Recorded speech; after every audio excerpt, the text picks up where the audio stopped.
اور ملک کی معاشی صورتحال بھی ابتر ہوئی ہے. ٹھیک ہے، لیکن مشورے تو دونوں جانب سے ہی آ رہے ہیں نا، عدلیہ بھی یہی کہہ رہی ہے، اسٹیبلشمنٹ بھی یہی کہہ رہی ہے، لیکن خان صاحب ماننے کو تیار نہیں ہے. ڈاکٹر صاحب کیا وجہ ہے؟ خان صاحب سے جب سوال کیا گیا تو انہوں نے کہا کہ میں نے تو مشرف دور میں بھی شوکت عزیز سے مذاکرات نہیں کیے تھے، اس وقت بھی مشرف کے نمائندے سے کیے تھے کیونکہ طاقت کا محور اس وقت وہ تھے، اب بھی میں ایسا ہی کروں گا.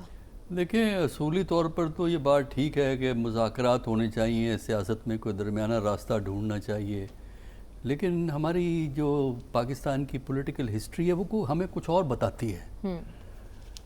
بات یہ ہے کہ ہمارے ہاں پارلیمنٹ نے بڑا محدود کردار ادا کیا ہے.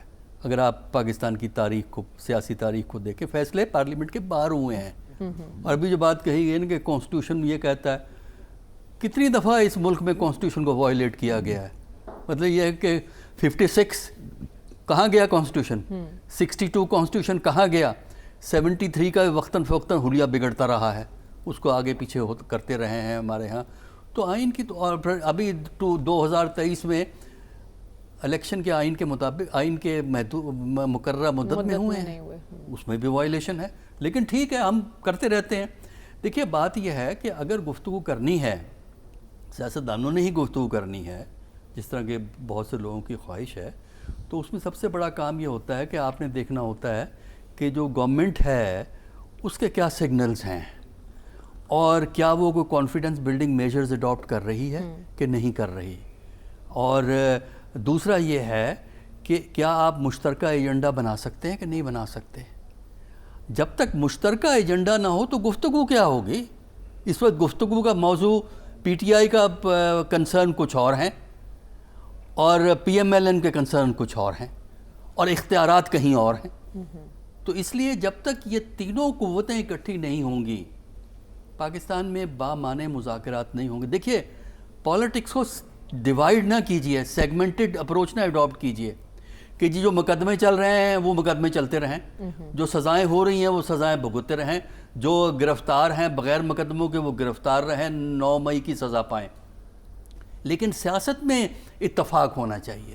الیکشن کو آپ مان لیں، تو اس طرح نہیں ہوتا. ٹھیک ہے، اکنامکس میں کوآپریٹ کریں. یہ سیگمنٹڈ اپروچ ہے. اگر آپ نے اس میں ڈائیلاگ کرنا ہے تو سب سے پہلے آپ کو اس سیاست میں جو تناؤ کی بنیادی وجوہات ہیں ان کو ہٹانا پڑے گا. ٹھیک ہے، آپ کہہ رہے ہیں واقعی ڈائیلاگ میں سنجیدہ تو اس کے لیے ایک فضا قائم کرنی ہوگی، ماحول پیدا کرنے کی ضرورت ہے. لیکن رسول بخش رئی صاحب، جس وقت مخاطب کیا عمران خان صاحب کو ججز صاحبان نے، تو اس وقت عمران خان نے کہا کہ عوام آپ کی طرف دیکھ رہے ہیں، ججز نے کہا کہ ہم آپ کی طرف دیکھ رہے ہیں، اور پھر یہ واضح کر دیا ملک کو کچھ ہوا تو ذمہ دار سیاستدان ہوں گے، جج نہیں. کیوں یہ سمجھنے کو تیار نہیں ہے سیاستدان اس بات کو؟ میرا خیال یہ ہے کہ تاریخ پر بھی تھوڑی سی نظر دوڑانی چاہیے کہ سیاستدان ذمہ دار تھے ماضی کے بحرانوں کے، یا اس میں ہماری عدلیہ بھی اس میں شامل تھی کہ ہر موقع پر جب آئین کو ردی کی ٹوکری میں ڈالا گیا اور اس کو تنسیخ کیا گیا اور اس کو وہ پوسٹ پون کیا گیا کہ سسپینڈ کیا گیا، تو عدلیہ تھی نا، عدلیہ نے کہا آپ نے ٹھیک کہا ہے، بالکل درست کیا ہے. تو سیاستدان تو بیچارے جمہوریت کے لیے تحریکیں چلاتے رہے، جمہوریت کے لیے جیلوں میں جاتے رہے، جمہوریت کے لیے مرتے رہے، سڑکوں پہ پھرتے رہے. تو یہ ملک کا نظام، سیاسی نظام صرف سیاستدانوں اور سیاسی جماعتوں اور پارلیمان سے نہیں چلتا. اس میں ہماری عدلیہ کا بنیادی کردار ہوتا ہے کہ عدلیہ نے آئین کا تحفظ کرنا ہے کہ اگر پارلیمان آئین سے متصادم کوئی قانون بناتی ہے، جو کہ اس وقت یہ مسئلہ ہے اس وقت اور جس کے لیے عمران خان صاحب گئے، تو وہ یہ اگر وہ کہتی ہے کہ یہ مترادف نہیں ہے، ان سے متصادم ہے، تو اس کا فیصلہ سیاسی جماعتیں نہیں کر سکتی، پارلیمان خود نہیں کر سکتی. ٹھیک ہے، اس کا فیصلہ عدلیہ کرتی ہے. تو عدلیہ کے پاس تو اس لیے گئے ہوئے ہیں. تو مسئلہ یہ ہے کہ پاکستان کو چلانے کے لیے سب لوگ یہی کہتے ہیں. عدلیہ کہتی ہے سب ادارے آئین کی حدود میں کام کریں، سیاستدان کہتے ہیں سب ادارے آئین کی حدود میں کام کریں. مشورہ تو اچھا ہے کہ سیاستدانوں کو پاکستان کی سیاسی استحکام، معیشت کو آگے لے جانے کے لیے بات کرنی چاہیے. اس میں میرے خیال ہے کہ یہ بات تو بہت اچھی ہے، ہم بھی کہتے ہیں بات کرنی چاہیے. روزانہ ہر پروگرام میں ہم کہتے ہیں کہ سیاسی جماعتوں میں مفاہمت کرنی چاہیے، آگے بڑھنا چاہیے. کیوں نہیں ہو رہی؟ اس کی بنیادی وجوہات سب کو معلوم ہے کہ موقف اگر اپنا ہے درست، جس کو آپ سمجھتے ہیں اس کا معیار آپ کا اپنا ہے، نظریہ لیکن آپ بات کا چیت اپنا کے ہے، جو دوسروں مشورے کی دیے بات جا سننے رہے کے لیے ہیں، تیار کہا نہیں. یہ جا رہا ہے کہ سیاستدان آپس میں بیٹھ کر بات کریں، لیکن پی ٹی آئی کا یہ موقف ہے کہ ہم نے ایک در کا ہی دروازہ بار بار کھٹکھٹانا ہے اور انہی سے بات کرنی ہے. صاحب پی ٹی آئی کیا اپنی اس کوشش میں راستہ وہیں سے نکلے گا، کامیاب ہو جائے گی؟ پی ٹی آئی جو چاہتی ہے، آپ کو لگتا ہے ایسا ہو سکتا ہے مستقبل میں؟ مشورے تو عدلیہ اور اسٹیبلشمنٹ کی جانب سے یہ آ رہے ہیں کہ آپ آپس میں بات کریں، ہم سے نہ کریں. اچھا، اسٹیبلشمنٹ کا تو مجھے نہیں پتہ، لیکن عدلیہ کے حوالے سے یہ بات رپورٹ ہوئی ہے، اور عدلیہ کا میرے خیال میں یہ کام نہیں ہے. عدلیہ کا کام انصاف کرنا ہے. عدلیہ کا کام شخصیت پرستی یا مقبولیت، غیر مقبولیت، معقولیت یا غیر معقولیت، اس کا جائزہ لینا یا اس پہ ان کا تبصرہ ان کا کام نہیں ہے. اب اگر ایک بندہ مقبول ہے یا ان کچھ لوگوں کو وہ عزیز ہے، یا جو ہماری آئینی ادارے ہیں اس پہ موجود کچھ لوگوں کو وہ بھاتے ہیں، تو بلے بائیں، ان کے ساتھ ان کی محبت جو ہے وہ بالکل اپنی محبت نمٹائے، لیکن آئینی اداروں کے پیچھے چپ کے اس محبت کو آگے نہ بڑھائے. اس کا نقصان پہلے بھی ہوا ہے اور اب بھی ہوگا.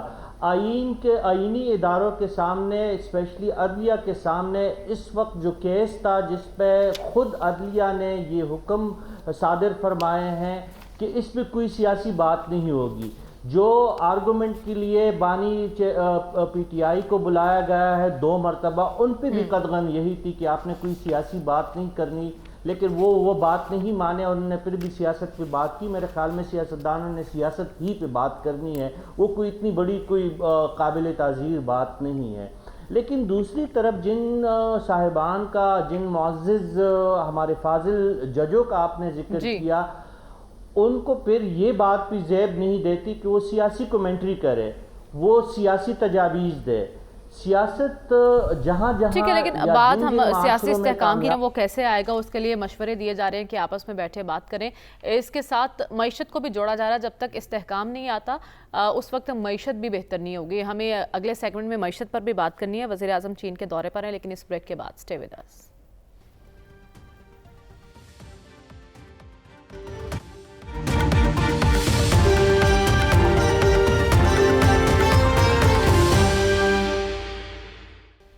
ویلکم بیک ناظرین. معاشی استحکام کے لیے حکومت سر توڑ کوششیں کر رہی ہے. اس سلسلے میں وزیر اعظم چین کے دورے پر بھی ہیں، جہاں پر انہوں نے 32 MOUs پر دستخط کیے ہیں چائنا کے ساتھ، اور بتایا جا رہا ہے کہ توانائی، آٹو موبائل، IT، ادویہ ساز اور دیگر شعبوں میں تعاون کیا جائے گا. جبکہ چین ہمارے ساتھ الیکٹرک بائک، زراعت اور جدید سرمایہ کاری کے لیے دلچسپی رکھتا ہے. تو وزیر اعظم کا یہ دورہ کتنی اہمیت کا حامل ہے، اسپیشلی معیشت کی بحالی کے لیے؟ سلمان صاحب. دیکھیں، یہ دورہ اپنے اختتامی مراحل میں ہے. آج ان کی پریزیڈنٹ شی اور پرائم منسٹر سے ملاقات ہوئی ہے، اور چین نے پاکستان کے ساتھ مضبوط شراکت داری کے ساتھ ساتھ پاکستان کو معاشی حوالے سے مضبوط دیکھنا چاہتا ہے.